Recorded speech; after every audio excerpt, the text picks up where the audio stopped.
నమస్తే మేడం. వీరలక్ష్మి గారు, నమస్కారం అండి.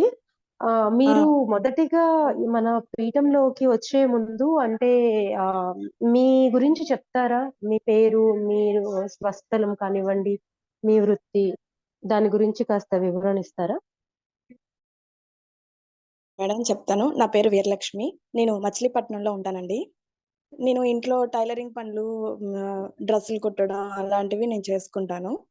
వీరలక్ష్మి గారు, మీకు ఈ పీఠం గురించి ఏ విధంగా తెలిసిందండి? ఏ విధంగా పీఠంలోకొచ్చారు? మా సార్ గారు పీఠం సాధకులుగా ఉన్నారు ఉన్నారండి. వాటి ద్వారా మాకు తెలిసిందనమాట. ఇట్లాగా ఓకే. నవరాత్రులు చేస్తున్నారు గురువుగారు, ఇట్లాగా మీకు తెలిసిన వాళ్ళు ఎవరైనా ఉంటే చెప్పుకోండి. చేసేవాళ్ళుంటే చెప్పండి అని చెప్తేను, మా సార్ గారు నాకు చెప్పారు. "నువ్వు నవరాత్రుల్లో కానీ చేసుకోగలవా? ఉండగలవా?" అని చెప్పని అడిగారనమాట. నేను దసరా నవరాత్రులు, దుర్గమ్మ వారి నవరాత్రులు విన్నాను కానీ, ఇట్లా వారాహి నవరాత్రులు అనేది ఫస్ట్ టైమ్ వింటున్నాను. ఎక్కడ వినలేదసలు నేను. అది వినంగానే ఏంటంటే, వారాహి అమ్మ నవరాత్రులా అని చెప్పి హోల్డ్‌లో పెట్టాను. అసలు సమాధానం ఏం చెప్పలేదండి నేను. ఏంటంటే సర్లే చూద్దాంలే అన్నట్టుగా ఏం సమాధానం చెప్పకుండా ఒక 4, 5 రోజులు అట్లాగే ఉండిపోయాను. తర్వాత జూమ్ కాల్‌లో అనిల్ కుమార్ గా అనిల్ గారు జూమ్ కాల్‌లో తన అనుభవాల గురించి చెప్పారు కదండీ! అప్పుడు నేను వినేసి ఇన్‌స్పైర్ అయ్యి, సరే మనం కూడా చేసుకుందాం అనేసి అప్పుడు ఓకే చెప్పానండి నేను. ఆ విధంగా నాకు నవరాత్రుల గురించి తెలిసిందండి. అలాగే మీ నవరాత్రి పూజ ఏ విధంగా జరిగింది? అసలు మీ అనుభవాలు మొత్తం మీరు చెప్తారా దయచేసి? చెప్తానండి. ఫస్ట్ రోజు ఏంటంటే, గురువుగారు అన్ని పూజా సామాగ్రి అన్నీ చాలా ముందుగానే వారం రోజులు, 10 రోజులు ముందుగానే చెప్పేసారు. ఏమేం తీసుకురావాలి, ఏంటి అని చెప్పని. అన్నీ రెడీ చేసుకున్నాము. అదే టైం కూడా చెప్పారు. ఈ టైం లోపల చేసుకోవాలి అని చెప్పని. మన ఫేస్ చూసి మనకి ఏ టైం అయితే బావుంటుందో అన్నీ ఆలోచించి, గురువుగారు చాలా చక్కగా అసలు అందరిని గుర్తించి చెప్పారనమాట. ఆ టైంకసలు ఆ రోజేంటంటే కొద్దిగా బట్టలు ఇవ్వాల్సిన వాళ్ళవి అర్జెంటుండే ఆ రోజైతే అసలు. అసలు 7 అయినా కానీ నాకసలు పని కాలేదు. తర్వాత ఎట్లా ఒకట్లా వాళ్ళది అవ్వచేసేసి, తర్వాత నేను తొందరగా అన్నీ చేసుకొని 8:20 వరకు అసలు నాకే పని కాలేదు. 8:33కి నాకు టైమిచ్చారు గురువుగారు ఆ రోజు. తొందరగా మా పాప ఉన్నింది. మా పాప కూడా నాకు బాగా హెల్ప్ చేసింది. ఎట్లా ఒకట్లా 8:33 కల్లా గణపతిది స్టార్ట్ చేసేసాను నేనసలు. ఆ తర్వాత మళ్ళీ అఖండ జ్యోతి అవన్నీ వెలిగించాము. ఆ రోజైతే చక్కగా జరిగింది. ఆ రోజు అంటే ముందుగా నుంచి నాకు లెగ్ పెయిన్స్ బాగా మిషన్ తొక్కడం వల్ల ఏంటంటే, లెగ్ పెయిన్స్ బాగా ఉండేవండి. గురువు ఎప్పుడైతే సాధన చేస్తూ మొదటి 2 రోజులు బాగా అసలు 10 నిమిషాలు, 15 నిమిషాలు గూడా కూర్చోలేకుండా ఉన్న నాకు సాధన చేస్తున్న కొద్దీ అరగంట చేశాను, 45 మినిట్స్ చేశాను. అయినా కానీ కాళ్ళ నొప్పులు అవన్నీ ఏమీ లేకుండా చక్కగా కూర్చొని సాధన చేసుకోగలిగానండి నేనసలు. నా కాళ్ళ నొప్పులు ఎలా పోయాయో తెలీదు కానీ గురువుగారి దయ వల్ల, అమ్మవారి దయ వల్ల కాళ్ళ నొప్పులనేవే లేకుండా చక్కగా సాధన అయితే చేసుకోగలిగానండి నేను. చెప్పండి వీరలక్ష్మి గారు. అంటే మీ నవరాత్రి దీక్ష అసలు సంపూర్ణంగా ఏ విధంగా కొనసాగింది? మీ అనుభవాలు అవన్నీ మాతో పంచుకోరా? హ్మ్. ఆ తర్వాత సాధన అవన్నీ చేసుకుంటున్నాను. మొదటి రోజు చక్కగా సాగిందండి. తర్వాత ఏంటంటే భోజనాలు నేను ముందేంటంటే దేవుడి దగ్గర ఏ ఏది వండినా కానీ ముందు దేవుడి దగ్గర పెట్టి అది అట్లాగే తీసుకెళ్ళి బయట ఏమైనా తింటాయి కదా! దేవుడికి పెట్టినట్టుంటది కదా! అని అనుకునేదాన్ని. కానీ గురువుగారు చెప్పారండి, "అట్లాగా పెట్టకూడదమ్మా. దేవునికి పెట్టిన ప్రసాదాలు మనమే తినాలి. అట్లా బయట పెట్టేసేయకూడదు. ఆ ఒక్క విషయం అవి అయితే తెలుసుకున్నానండి. భోజనం మనం ఎంత తింటామో దేవికి కూడా అలాగే అంత భోజనమే పెట్టాలి. కొద్ది కొద్దిగా పెడితే పాపం వాళ్ళకి ఆకలిగా ఉంటది కదా! అనే ఒక విషయాన్ని అర్థం చేసుకొని అప్పటినుంచి మనం ఎంతైతే తింటామో అంత ఆహారము అమ్మవారికి పెట్టేదాన్నండి నేను. పెట్టి నివేదన చేసి హ్మ్. అట్లాగా ఇబ్బందొచ్చేసరికి ఏంటంటే, ఇంక నేను చేసుకోలేక 5 రోజులు బాగా చాలా బాధపడ్డానండి. పాపనడిగాను. మొదటి రోజైతే పాపని అడిగాను. నువ్వు అన్నం వండి ఏదైనా పెట్టగలవా? లేకపోతే బయట నుంచి తీసుకొనొచ్చి పెడతావా? అని అడిగితే, నేనొండను. బయట నుంచి తీసుకొచ్చి పెట్టేస్తాను అని చెప్పాను అంది. వీళ్ళ మా సార్ గారికి ఈ విషయం చెప్తే, ఎట్లా ఒకట్లా పాపకి నచ్చచెప్పి ఆ ఒక్కరోజు కష్టంగానే ఇష్టం లేకుండానే కష్టంగానే అన్నం వండింది. పెరుగు, కొద్దిగా పచ్చడి ఏసి ఆ రోజుకి పెట్టేసింది. ఆ పక్క రోజు నుంచి అసలు ఏమైందో తెలీదు కానివ్వండి. అమ్మవారి దయ లేకపోతే గురువుగారి దయో తెలీదు. పక్క రోజు స్కూలు నుంచి రావడం, స్నానం చేసేయడం, "అమ్మ ఏం వండాలో చెప్పు" అని చెప్పేసి ఇంకా వంట చేత్తే తనే అన్నం వండేస్తుంది. పక్క రోజు పప్పు చేయమంటే పప్పు చేసింది. ఇట్లాంటివి చెప్తూ తనెంత జాగ్రత్తగా చూసుకుందంటే అండి, తన మనసు ఎలా మార్చేసిందో కానీ అమ్మవారు. 5 రోజులు అసలు సాయంత్రం స్కూలు నుంచి రాగానే అసలు స్నానం చేసేసేది, వంట చేసేసేది, పెట్టేసేది, అమ్మవారికి పెట్టేసేది. తర్వాత తనొచ్చి తినేదండి. అసలు ఇంత ఎట్లా మారిపోయింది ఏమని నాకు చాలా అనిపించింది. ఆ 5 రోజులు తనే చక్కగా చూసుకుందసలు. అఖండ దీపం మధ్య మధ్యలో లేచిన తర్వాత కూడా నిద్రపోతుంటే కూడా సరే, మధ్యలో లేచేది ఏది అఖండ దీపం వెలుగుతుందా లేదా అని చెప్పి చూసుకునేది. నూనె ఉందా లేదా అని చూసి నూనె పోసేది. అసలెంత చక్కగా చేసిందో నాకైతే చాలా సంతోషం అనిపిచ్చేసిందండి. నాకు అదృష్టం లేకపోయినా మా పాప ద్వారా చేయించుకుంటున్నారు అమ్మవారు. నాకు అవకాశం ఇవ్వలేదు. మా పాపకిచ్చారు అవకాశము అని చెప్పని కొద్దిగా బాధ, కొద్దిగా సంతోషం 2 ఉండేదండి నాకు. అట్లా 5 రోజులు గడిచిపోయింది అట్లాగా. తర్వాత ఉద్వాసన రోజు ఇలా నేను ఆ రోజు ఉద్వాసన రోజు నేను చేసుకోగలిగానండి. చేసుకొని అన్నీ తెచ్చుకొని అమ్మవారికి, అయ్యవారికి బట్టలు పెట్టి, సారె పెట్టి, భోజనం పెట్టాను. ఒక్క ముత్తైదువని మాత్రమే పిలిపించి భోజనం పెట్టి ఆవిడకి వాయనం ఇచ్చి పంపించానండి ఆ రోజు. ఆ రోజు కాసేపు సాధన చేసుకున్నాను. ఈ 5 రోజులు ఆపడం వల్లనో ఏంటో తెలీదు కానీ, ఆ రోజు మళ్ళీ బాగా కళ్ళు నొప్పులు అవి వచ్చేసాయండి నాకు. అరగంట కూడా చేసుకోలేకపోయాను నేను ఆ రోజు. తర్వాత పక్క రోజు అమ్మవారిని సాగనంపే కార్యక్రమం అవి చేశారండి. అన్నీ చేసి పూర్తి చేసుకున్నానండి ఈ విధంగా నవరాత్రులను నేను. ఆ! చాలా సంతోషమండి. అయితే మీరన్నారు మీ వారు మన పీఠంలో సాధకులుగా ఉన్నారు అని అన్నారు కదా! ఆయన సాధన చేస్తున్నా కూడా మీకు గురువుగారి ఆ! గురించి, అవును. పీఠం గురించి తెలీదు. అయితే మీకు పీఠం మీద నమ్మకం, గురువుగారి మీద నమ్మకం ఎప్పుడు కలిగిందండి? ఏమైనా మీకు నమ్మకం కలిగిన సన్నివేశం ఏమైనా ఉందా? ఆ! అంటే జూమ్ కాల్స్ 2, 3 విన్నానండి నేను. ఇట్లాగా నవరాత్రులు గురువుగారి గురించి అప్పుడే నాకు చెప్పారనమాట మా సారు.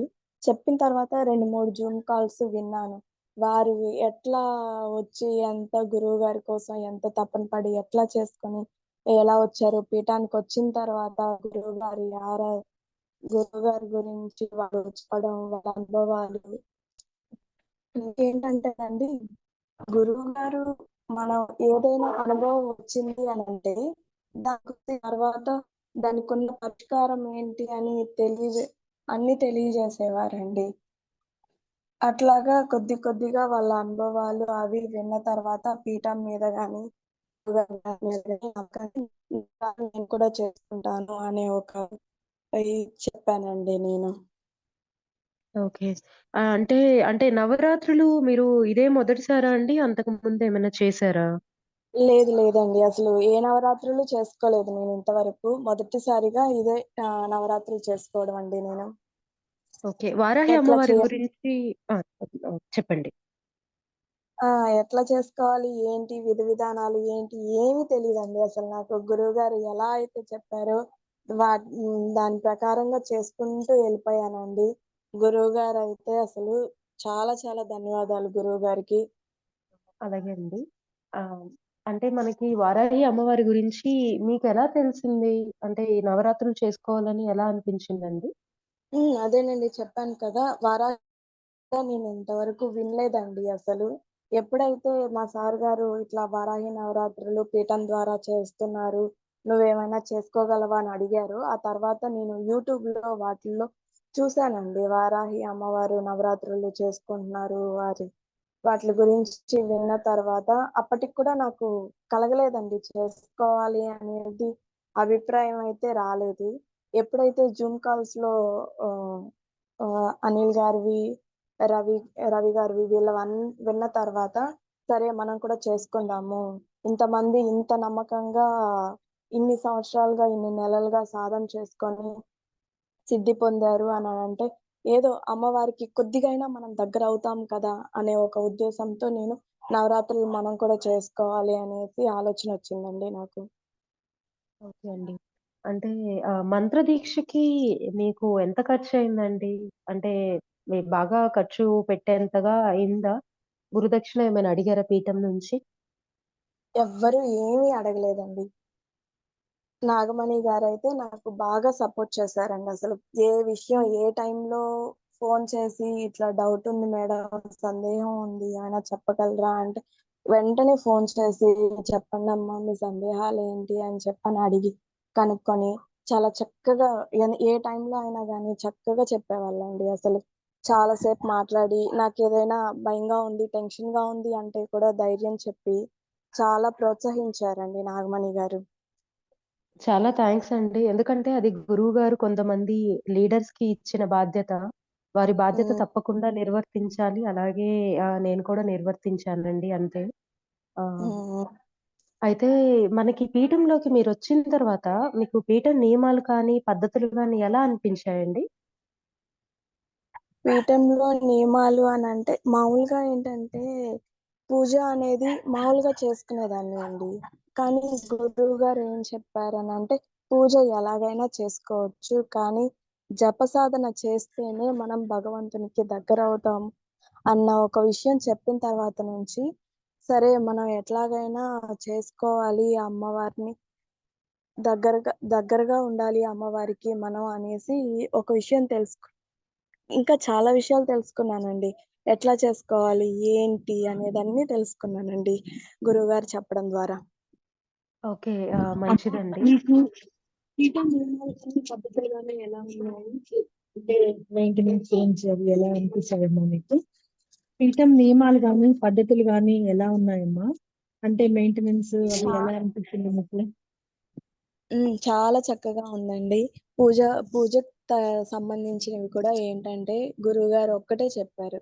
మీ స్తోమత ఎంతైతే ఉందో అంతలోనే చేసుకోండి. ఎక్కువ ఆర్భాటాలకి ఎవరికి ఉన్న దాంట్లో వాళ్ళు చేసుకోకండి. వాళ్ళు అట్లా చేస్తే మనం అట్లా చేయలేకపోతున్నామే అనే బాధ వద్దు.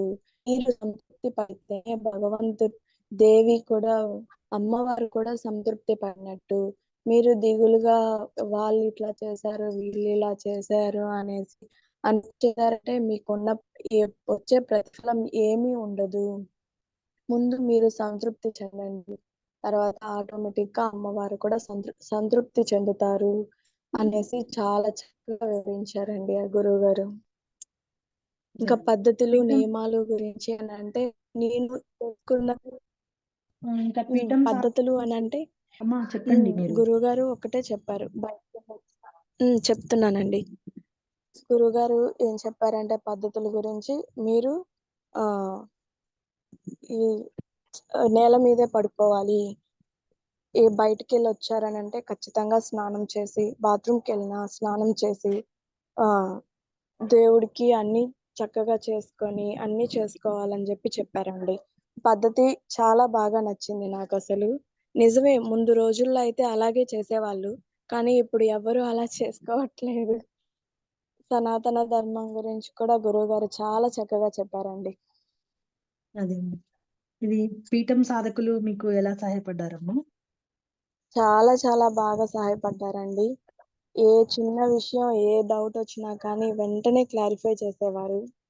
ఏది ఎప్పుడు ఏ టైం అని లేకుండా ఏంటైనా గానీ ముందుగా అమ్మా ఇది మీరు టైం అవుతుంది. మీరు చేసుకోగలరా? పొద్దున్నే 4కి కూడా ఉద్వాసన సాగనంపే కార్యక్రమం అప్పుడు కూడా 3:30 నుంచి ఆహ్, సా మా లీడర్ గారైతే అసలు ఫోను చేసి మరీ గుర్తు చేసి మరీ చాలా సపోర్ట్ ఇచ్చారండి వాళ్ళు. లీడర్ గారు చాలా సపోర్ట్ చేశారు మాకు.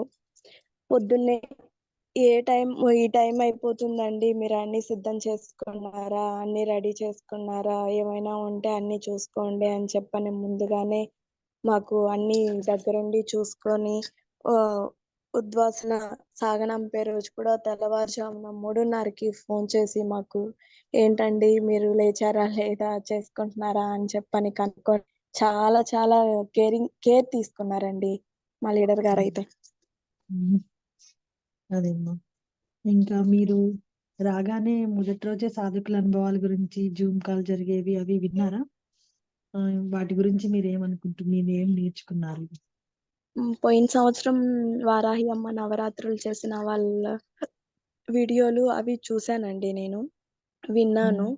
విన్న విన్న తర్వాత ఇంకాస్త మనం కూడా చేసుకోవాలి. అమ్మవారికి వాళ్ళు చాలా దగ్గరయ్యారు. మనం కూడా అమ్మవారిని నమ్ముకుంటే కాస్త మనకి తోడుగా ఉంటారు. ఖచ్చితంగా ఈ నవరాత్రులైతే చేసుకోవాలి మనం అనే ఒక సంకల్పం అయితే వచ్చేసిందమ్మా నాకు. ఆ వీడియో అవి విన్న తర్వాత. ఇంకా అదే. కొంచెం బలంగా అనిపించింది. ఖచ్చితంగా చేసుకోవాలి అని. అదేమ్మా. ఇంకా పీఠం పేరు మీద మీరు జపం చేసుకున్నారమ్మా? చేస్తే ఆ శక్తి ఎలా ఉంది? అదే మేడం. అదేనండి చెప్పాను కదా! మొదట్లో నాకు కాళ్ళు నొప్పులు బాగా విపరీతంగా ఉండేవి. ఏంటంటే కూర్చోడానికి కూడా ఆహ్, ఒక 10 నిమిషాలు, 15 నిమిషాలు కూడా కూర్చునేదాన్ని కాదు. ఎప్పుడైతే సా పీఠం పేరు మీద జపం సాధన చేస్తూ 2 రోజుల్లోనే మేడం 2 రోజుల్లోనే అసలు కాళ్ళు నొప్పులు ఎట్లిపోయాయో తెలీదు కానీ, అసలు గంట సేపు కూర్చున్నా కానీ కాళ్ళు నొప్పులనేవే రాలేదండి. నా ఆరోగ్యపరంగా నేను చాలా స్ట్రాంగ్ అయ్యానండి. పీఠం పేరుని సాధన చేయడం వల్ల నాకు. అవునమ్మా. పీఠం పేరులోనే ఉంది ఆ శక్తి అంతా. ఇంకా పీఠం అమ్మవారిది ఫోటో ఉంది కదా! ఆ ఫోటో మీద మీ అభిప్రాయం చెప్పగలరా అమ్మా ఒకసారి? ఫోటో మీరు తీసుకొని ఉంటే మీకేమైనా అనుభవాలు ఉన్నాయా? అమ్మవారి శక్తి గురించి తీసుకున్నాను. ఏమైనా చెప్పగలరా? చెప్పండమ్మా. తీసుకున్నానండి. ఫోటో అయితే నేను పీఠం తరపున నుంచే తీసుకున్నాను నేను ఫోటోని.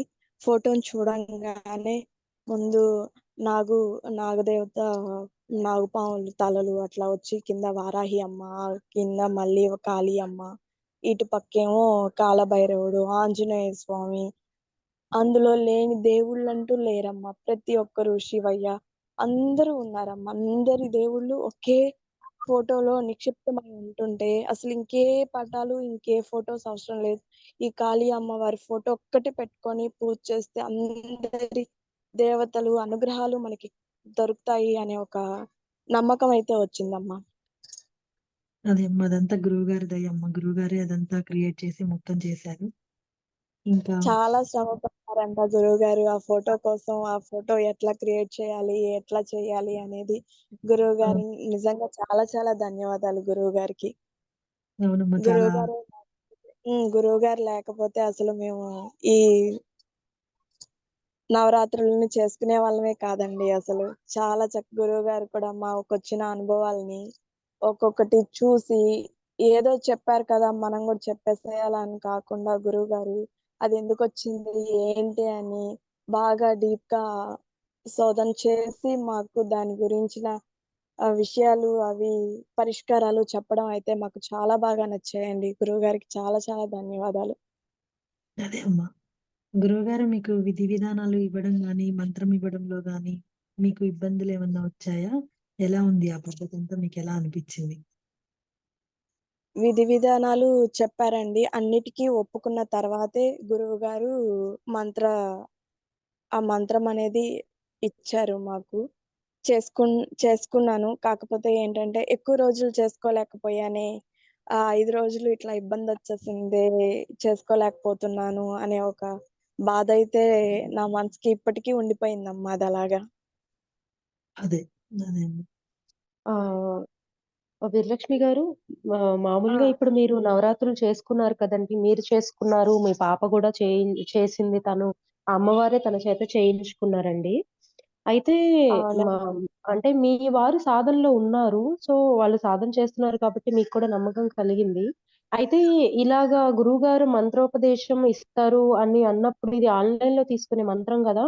దానికి శక్తి ఉంటుందా? లేదా మీకు ఎటువంటి ఏమైనా సందేహాలు కానీ వచ్చాయా అండి అలాగా? అహా! ఆ సందేహాలేం లేదండి. ఎందుకనంటే మా సార్ గారేంటంటే గురువుగారి గురించి చాలా గొప్పగా చెప్పేవారనమాట. ఏంటంటే ముందు మా వారు వెళ్ళిన తర్వాత మాకు ఫస్ట్‌లో నచ్చేది కాదు. ఏంటి ఇట్లా అసలు ఇప్పుడు వెంటనే ఇట్లా షిఫ్ట్ అయిపోయి ఇట్లా మాట్లాడుతున్నారే అని అనుకునేది. తర్వాత ఆయన మా సార్ గారు చెప్పడం మూలాన ఇట్లా అయింది, నాకిట్లా జరిగింది, దానికిట్లా అని కొన్ని కొన్ని చెప్పడం వల్ల ఏంటంటే, అవునా! నిజమా!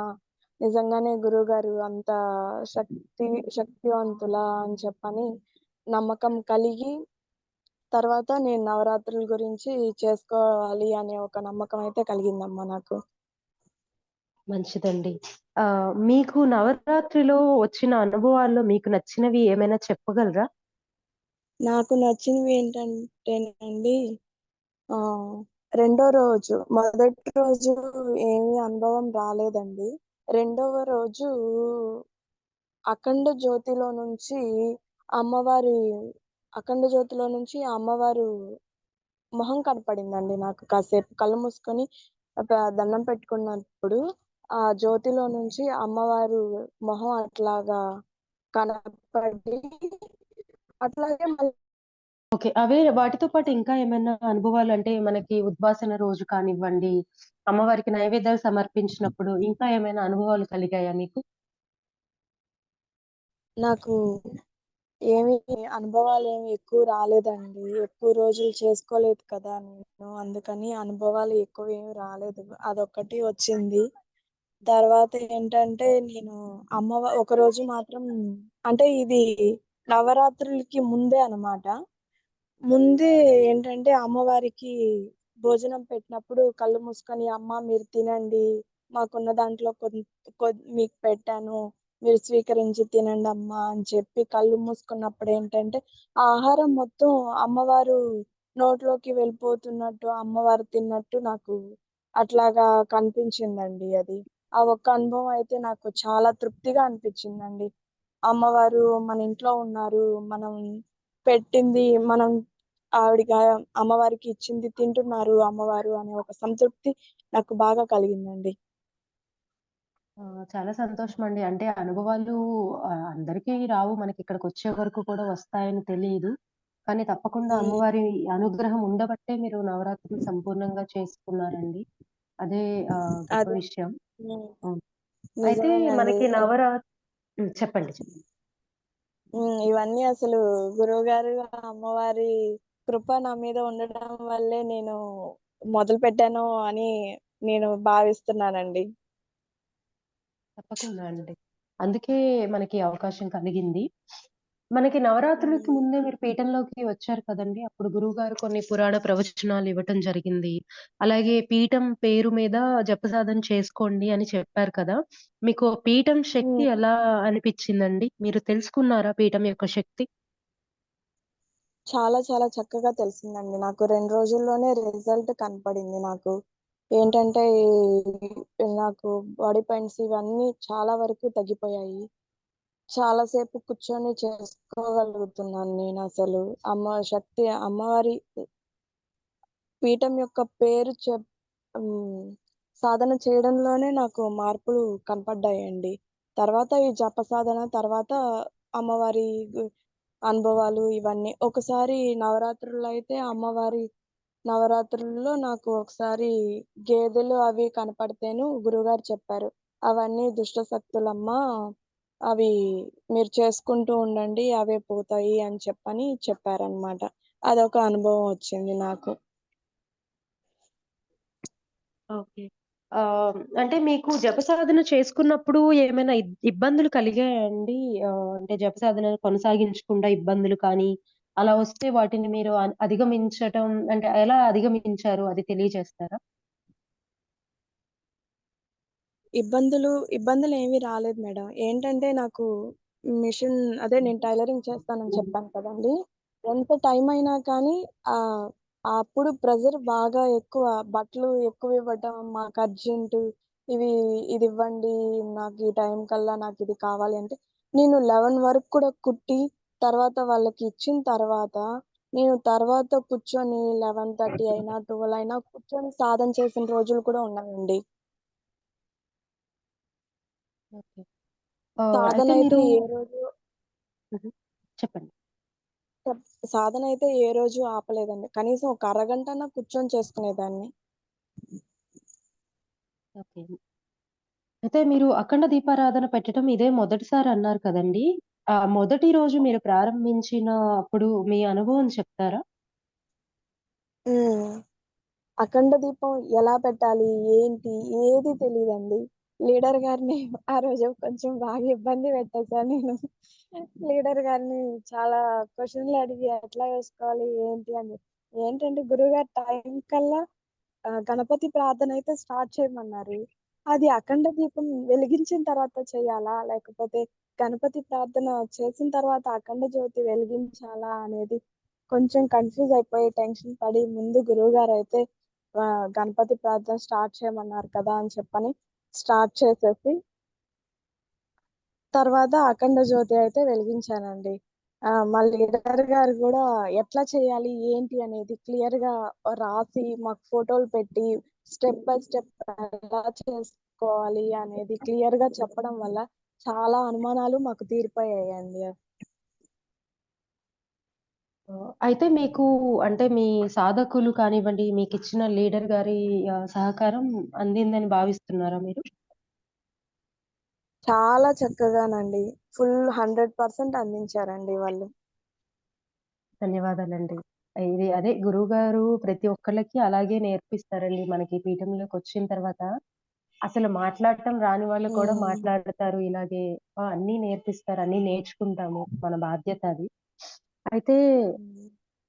మీరు అంటే గురూపదేశం తీసుకున్న తర్వాత, మంత్రం చేసుకున్న తర్వాత మీకనిపించిందా? ఒకవేళ అంటే గురువుగారి మంత్రోపదేశం లేకపోతే నేను ఈ నవరాత్రులు చేసుకునేదాన్నా అని మీకేమైనా అనిపించిందా అండి అలా? అంటే గురువుగారు చెప్పారు కదండీ! ఆ! గురువుగారు అంటే ఇప్పుడు గురూపదేశంతో చేసుకున్నారండి మీరు. అదే ఈ అవకాశం లేకుండా ఉంటే మీరు సొంతంగా నవరాత్రులు పూర్తి చేసుకునేవారా అని ఉందా మీకు అంటే నమ్మకం? లేదండి. అస్సలు చేసుకునేదాన్ని కాదు. ఈ విషయం గూడా తెలిసేది కాదు నాకు. గురువుగారు అట్లా మంత్రోపదేశం చేసిన తర్వాతే నేను ఈ నవరాత్రులనేవి చేసుకోగలిగానసలు. ఈ పీఠంలోకి నాకు తెలియడం, నేను చేసుకోవడం అసలు నా అదృష్టంగా భావిస్తున్నానండి నేనసలు. ఇట్లా గురువుగారు ఒక మంత్రాన్ని ఉపదేశం ఇస్తారన్న ఒక విషయం గూడా నాకు తెలీదండి అసలు. ఇక్కడికి పీఠం ద్వారా నేను చాలా విషయాలు తెలుసుకున్నాను. చాలా నేర్చుకున్నాను కూడా అండి నేను. హ్మ్. అంటే కొన్ని అనివార్య కారణాల వలన మీరు కొన్ని రోజులు అంటే చేయలేకపోయారు. అమ్మవారి నవరాత్రుల్లో కొన్ని రోజులు. సో, మీ పాప చేసిందన్నారు కదండీ! అంటే అంతకుముందు ఆ! పాప ఇలాగే పూజలు చేయటము ఇలాంటివి ఏమైనా చేసిందా? లేదంటే ఇప్పుడే అమ్మవారి దయ వల్ల చేసిందా అంటారా? అంటే గుడికెళ్ళేదండి. రోజు గుడికెళ్ళి దండం పెట్టుకొని స్కూలుకెళ్ళిపోయేది. అంతేకాని ఇంట్లో కూర్చొని కొన్ని మంత్రాలు అవి చదివేదనమాట. అంటే గణపతి మంత్రం, అదే తర్వాత గాయత్రి మంత్రం ఇలాంటివి ఒక 4, 5 చదువుకొని, దండం పెట్టుకొని ఎళ్ళిపోయేది. ఏ రోజు ఇంట్లో పనులైతే చేయడం చాలా తక్కువ. మొదటి రోజైతే అసలు నేను చేయను మమ్మీ అని చెప్పేసింది తను. ఆ రోజు నాకు బాగా బాధనిపిచ్చేసింది. ఆ బాధలో ఇంట్లో గూడా చిన్న చిన్న గొడవలు గూడా అయ్యాయి. ఆ పక్క రోజు ఎట్లా ఒకట్లా మా సార్ గారు తనకి నచ్చచెప్పి, ఎట్లా ఇష్టంగానే ఏడుస్తూనే ఎట్లా ఒకట్లా చేసి అమ్మవారికి అయితే నివేదన అయితే పెట్టేసింది. పక్క రోజు నుంచి అయితేనండి అసలు నేను చెప్పలేదండి. తనే రావడం, స్నానం చేయడం, అమ్మవారికి అమ్మ ఏం వండాలి? ఏం చేయాలి? అని తను అడగడం. ఇది చెయ్యి, అది చెయ్యి అని అంటే తను చేసేసేయడం, నివేదన చేసేసేయడం అన్నీ తనే చేసేసిందండి. 5 రోజులు అసలు నేను చెప్పకపోయినా కానీ ఒకే ఒక రోజు చెప్పానండి. ఎట్లా చేయాలి? ఏంటి అని. ఆ పక్క రోజు నుంచి ఈ 5 రోజులు మాత్రం అన్నీ తనే చేసిందండి. అఖండ జ్యోతి అయితే అసలు కొండెక్కనివ్వకుండా అసలు ఎట్లా చూసుకుందంటే నాకే బాగా ఆశ్చర్యం అనిపించిందండి. ఇవన్నీ అమ్మవారి దయ, గురువుగారి దయేనండి. తనని ఇంత మార్చేశారు, ఇంత ఇదిగా మార్చేశారనంటే నాకే చాలా ఆశ్చర్యం అనిపించి, అమ్మవారికి, గురువుగారికి చాలా చాలా ధన్యవాదాలు చెప్పుకున్నానండి ఆ రోజైతే నేను. అవునండి. అంటే మీ పాప మామూలుగా ఇలాంటివి చేయదు కాబట్టే తన చేత అమ్మవారు చేయించుకున్నారు. ఆవిడ సంకల్పమే ఇదంతా.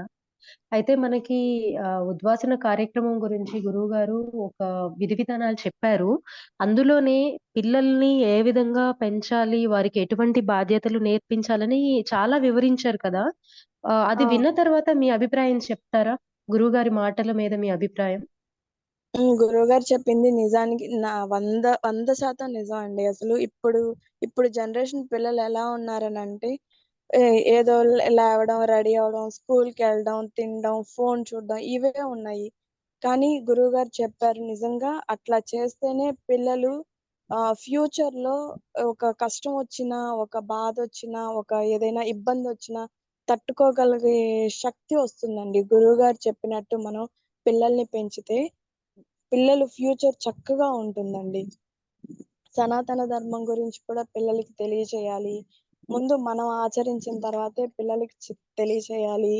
ముందు మనం నేర్చుకోవాలి అని చెప్పని నేను ఆలోచించాను. పిల్లల్ని అలాగా చెయ్యాలి ఎట్లాగైనా అని చెప్పని అర్థమైందండి నాకు. మంచిదండి. అలాగే గురువుగారిచ్చిన కొన్ని సూచనలు మీరు తప్పకుండా పాటించండి. అలాగే మీ పిల్లల్ని కూడా అదే మార్గంలో నడిపించండి. అయితే గురువుగారు చాలా జూమ్ కాల్స్‌లో మనకు తెలియని విషయాల గురించి, సనాతన ధర్మం గురించి చెప్పారు కదా! గురువుగారు హ్మ్. చెప్పిన వాటి మీద మీ అభిప్రాయం, అలాగే మన దేవీ దేవతల గురించి, గురువుగారి గురించి మీరు కొన్ని మాటలు చెప్తారా? వినాలనుంది. చెప్తానండి. సనాతన ధర్మం దేవీ దేవతల గురించి అనంటే పురాణాల దగ్గర నుంచి దేవీ దేవతలు ఉన్నారు. ఏంటంటే నేను ముందు బాబాని బాగా నమ్మి కొలిచేదాన్నండి నేను. ఎప్పుడైతే గురువుగారు పూజా మందిరం మార్పులు చేయాలి అన్నప్పుడు, ఫోటో పెట్టినప్పుడు కొన్ని వీడియోలయితే నాకు పంపించారండి. అవి విన్న తర్వాత నిజమే కదా! అది పురాణాల్లోకి ఎక్కడ ఎవరు చెప్పలేదు, రాయలేదు కూడా. మధ్యలో వచ్చిన వాళ్ళే కదా!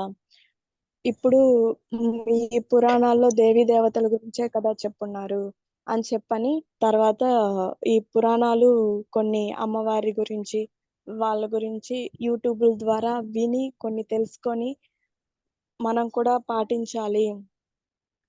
పాటించాలి అని చెప్పని నేను అన్నీ చూసి నేర్చుకొని చేశానండి. గురువుగారైతే ఏంటంటే ఆయన మాకైతే ధన్యవాదాలైతే వద్దు. మీరు సనాతన ధర్మం గురించి ఇంకొక నలుగురికి చెప్పండి. మన సనాతన ధర్మం గురించి అందరికీ తెలియజేయండి అనే ఒక్క విన్నపం అయితే చేసుకున్నారండి. అదైతే నేను ఖచ్చితంగా చేస్తానండి. కనీసం ఒక్కరికైనా చెప్పడానికైతే నేను ట్రై చేస్తానండి. తప్పకుండా అండి. అలాగే మీ వంతు మీరు చేయండి. అయితే మనకి గురువుగారు నవరాత్రి దీక్ష చేస్తున్నప్పుడు అమ్మవారికి కొన్ని ఉపచారాలు చేయమన్నారు. గోరింటాకు పెట్టండి, అలాగే కొన్ని నైవేద్యాలు పెట్టండి. అమ్మవారు చాలా ఇష్టంగా స్వీకరిస్తారన్నారు కదా! మీరు మీ హ్మ్. పాప చేత అవి పెట్టించారా అండి? గోరింటాకు అమ్మవారికి అలాగే లేదండి. లేదండి. చేయించలేదండి. పాప చేయలేదు. ఆ రోజు ఎగ్జామ్స్ అవి ఉండడం వల్ల అవన్నీ చేయలేకపోయామండి మేము. పర్లేదండి. అంటే అవకాశం కుదరలేదు కదా! ఆ! అవునండి. నేను పర్లేదు. వెళ్ళకూడదు అని చెప్పి పాపకి కుదరలేదండి. ఆ ఒక్క ఉపచారం అయితే అమ్మవారికి నేను చేయలేకపోయానండి ఆ రోజు. హ్మ్. మీకు అంటే ఉద్వాసన కార్యక్రమం ఎలా జరిగిందండి? అది చెప్పరా? ఉద్వాసన కార్యక్రమం చాలా చక్కగా జరిగిందండి. అమ్మవారికి సారె ఇవ్వడం కానీ, ఎప్పుడు విన్నను కూడా వినలేదండి నేను ఇట్లాగా అమ్మవారికి, అయ్యవారికి సారె పెట్టాలి, అమ్మవారు స్వీకరిస్తారు అని ఒక ఇది ఉంటుంది అనేసి నాకు విధి విధానాలు ఉంటుందని తెలీదండి. గురువుగారు అది అమ్మవారికి మా చేతులతో నేను అమ్మవారికి సారె పెడుతున్నాను అంటే అసలు నాకు చాలా సంతోషం అనిపిచ్చేసిందండి. అమ్మవారు నా చేతులతో చీర తీసుకుంటున్నారు అనేసి చాలా చాలా సంతోషం అనిపిచ్చిందండి నాకు. అలాగే మనకి ఉద్వాసన కార్యక్రమం తర్వాత అమ్మవారికి దిష్టి తీయండి, ఇలా చేయాలి అని మనకి కొన్ని విధి విధానాలు చెప్పారు కదా! దిష్టి తీయటం కానీ అలాగా మీకేమనిపించిందండి దాని గురించి తీసేప్పుడు? హ్మ్. ఎప్పుడు మా పాపకి తీసేదాన్నండి నేను దిష్టి. కల్లుప్పుతో తీసేదాన్ని. నిమ్మకాయ దిష్టి, కుష్మాండం దిష్టి ఎప్పుడు తీయలేదు నేను. అమ్మవారికి నా చేతులతో నేను దిష్టి తీస్తున్నాను, మా పాపకి తీసినట్టు అనిపించి, నేను నా చేత్తో నేను అమ్మవారికి దిష్టి తీస్తున్నాను అనేసి నాకు చాలా ఇదనిపించేసిందండి ఆ రోజైతే. చాలా సంతోషం అనిపిచ్చిందండి. అమ్మవారిని అసలు ఎప్పుడు అటెళ్ళినా అంటే మాకు వంటగదిలోనే పూజా మందిరం కూడా ఉండేదండి. వంట చేస్తూ అమ్మవారిని చూసేదాన్ని. ఇటెళ్తూ చూసేదాన్ని, అటెళ్తూ చూసేదాన్ని. అట్లా చూస్తూ చూస్తూ ఉద్వాసన రోజైతే బాగా అలంకరణ చేసి, వచ్చిన ఆవిడ కూడా అమ్మవారు చక్కగా ఉన్నారమ్మా, మంచిగా చేశావమ్మా అని చెప్పని అంటుంటే, చాలా బాగా అనిపిచ్చిందండి ఆ రోజు. ఈ దిష్టంతా పోవాలి అని చెప్పని నేను నా చేతులతో నేను తృప్తిగా దిష్టి తీశానండి అమ్మవారికి. ఓకే. అంటే ఉద్వాసన కార్యక్రమం ఇదంతా అయిన తర్వాత ఇంకా ఆఖరిగా అమ్మవారిని సాగనంపే కార్యక్రమం ఉంది కదండీ! అది చేసేటప్పుడు మీకు ఆహ్, ఎలా ఫీలయ్యారు? అది చెప్తారా? హ్మ్. అమ్మవారిని ఉద్వాసన ఇవ్వాలి, పంపించేసేయాలి అంటేనే నాకు కొంచెం బాధనిపించిందండి. ఎందుకంటే, ఈ 9 రోజులు పూర్తిగా చేసుకోలేకపోయా నేను. చేసింది 3 రోజులండి నేను. ఇంకొన్ని రోజులు చేసుకుంటే బావుండేమో అని అనిపిచ్చింది. కానీ గురువుగారు చెప్పారు కదా! అమ్మవారు ఎళ్ళిపోతున్నారు కాదు, ఉంటారు. ఇక్కడే ఉంటారు. కాకపోతే అది విధి విధానాలు అట్లాగా ఖచ్చితంగా చేసుకోవాలి అని చెప్పనంటే ఇంకా ఆ రోజు అమ్మవారిని అన్నీ ఆ ఫోనులోనే ఏదైతే చెప్పారో ఎట్లా చెప్పాలో కూడా నాకు తెలియని సిట్యుయేషను అన్నీ రాసి మా లీడర్ గారు అన్నీ రాసి ఎట్లా చేయాలి ఏంటి అని పెట్టడం ద్వారా అన్నీ ఫోనులో చూస్తూ చేసుకున్నానండి ఆ రోజు. అమ్మవారిని బయట దాకా "అమ్మ రండమ్మ, వెళ్లి రండి అమ్మ" అని చెప్పని బయట దాకా గేట్ తీసి వెళ్ళి పంపించి కాసేపు అట్లాగే నించున్నానండి. నించొని లోపలికొచ్చాను. "అమ్మ ఎళ్ళిపోయావా నువ్వు" అని చెప్పని కాసేపు బాధపడి తర్వాత గురువుగారు చెప్పిన మాటలు గుర్తొచ్చి ఇంకా సమాధానం అయ్యానండి ఆ రోజు నేను. అలాగే అండి. అయితే ఈ నవరాత్రులు చేసుకునే వారికి మీరేమైనా సందేశం కానీ, మీరేమైనా చెప్పాలనుకున్నదుంటే దయచేసి తెలుపగలరా? ఖచ్చితంగానండి. నవరాత్రులు పీఠం ద్వారా గురువు గారి మంత్రోపదేశం ద్వారా చేసుకోవాలంటే చాలా అదృష్టం ఉండాలండి. ఎన్నో జన్మల సుకృతం ఉంటే గాని ఇటువంటి గురువు చేత మనం ఉపదేశం చేసుకొని నవరాత్రులు చేసుకునే అదృష్టం రావాలి అనంటే చాలా అదృష్టం ఉండాలి. ప్రతి ఒక్కరికి చెప్తానండి నేను ఖచ్చితంగా చేసుకో మంచి జరుగుతుంది. మంచి అనుభవాలనిస్తారు గురువుగారు. మనకంతా మంచే జరుగుతుంది. మనకి అమ్మవారిని దగ్గర చేస్తారు గురువుగారు. ఖచ్చితంగా చేసుకోండి అనయితే నేను సలహా ఇస్తానండి ప్రతి ఒక్కరికి. తప్పకుండా అండి. అలాగే మన పీఠం తరపున ఇంకా చాలా అవకాశాలుంటాయండి. మీరు తప్పకుండా వాటిని సద్వినియోగం చేసుకోండి. ఇంకా మనం ఖచ్చితంగా పీఠం గురించి కూడా వీలున్నంత వరకు చెప్పండి. ఎందుకంటే ఈ విధంగా మనకి గురువుగారు దొరకటం చాలా అదృష్టం. అందరికీ దొరకరు నిజమేన ఇలాంటి అవకాశం. నిజమేనండి ఇది మాత్రం. చాలా అదృష్టం ఉంటే గాని ఇటువంటి గురువుగారు దొరకరండి నిజంగానే. ధన్యవాదాలండి. చాలా సంతోషం మీ అనుభవాలు ధన్యవాదాలండి. మాతో పంచుకున్నందుకు. చాలా చాలా ధన్యవాదాలు. మీకే ధన్యవాదాలు చెప్పాలండి. గురువుగారికి ధన్యవాదాలు.